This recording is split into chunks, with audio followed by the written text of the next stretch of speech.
Back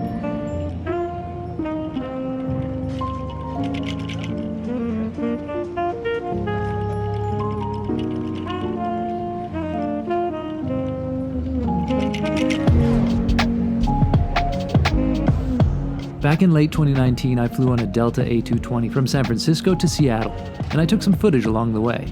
There are no doubt differences to the service on board these days, but I thought I'd put together a mini review in any case. I also had the chance to check out the sparkling clean and very pleasant Delta Sky Club at SFO. This was actually opened back in 2015, but it still looked brand new and spotless 4 years later. I'd imagine it still does. Delta now has 50 A220s in its fleet and will eventually have 95. That's great news if you ask me. Anyone who's been on the A220 is likely already a fan. I'd flown on a handful of them with Air Baltic, but never on one that has a business cabin with upgraded seats. The result is very nice indeed. A comfortable and aesthetically pleasing cabin on an already very comfortable airplane. Be sure that all carry-on items are securely stowed in an overhead bin, and place some of our items, including you.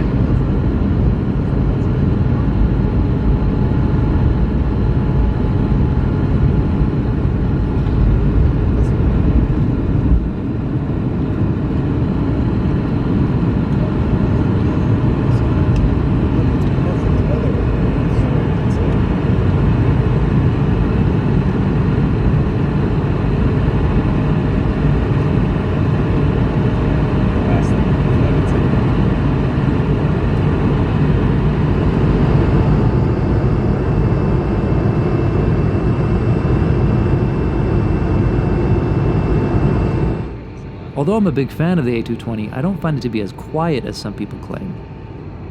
There's a distinctive rumble during cruise that isn't there on, for example, the A320neo, at least up at the front end. Have you found the same thing, or am I imagining things?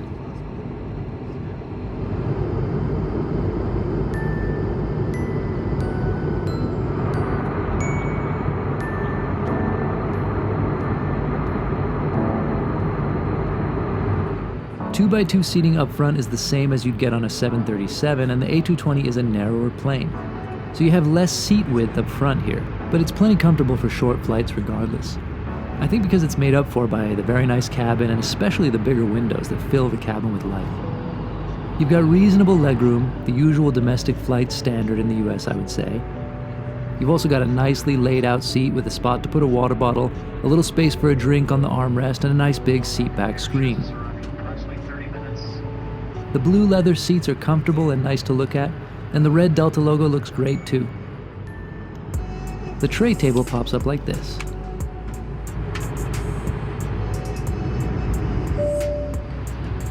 You get individual air vents as well, and Wi-Fi.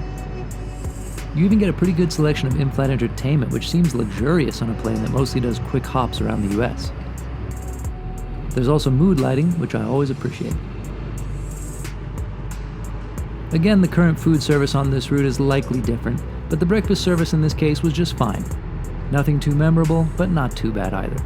On a short domestic flight in the US, I'd chalk that up as a win.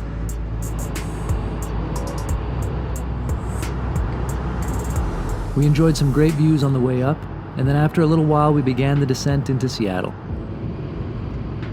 This is a beautiful place to fly into, even when it's a bit overcast.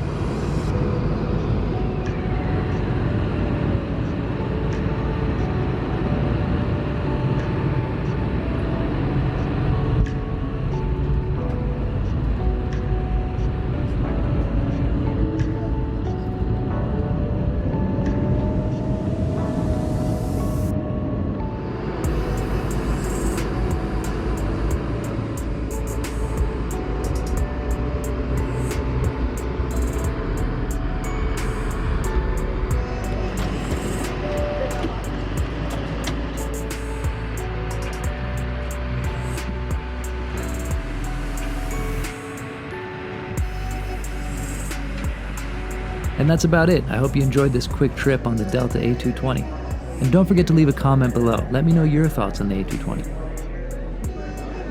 In Seattle, for Flight Radar 24, I'm Gabriel Lee.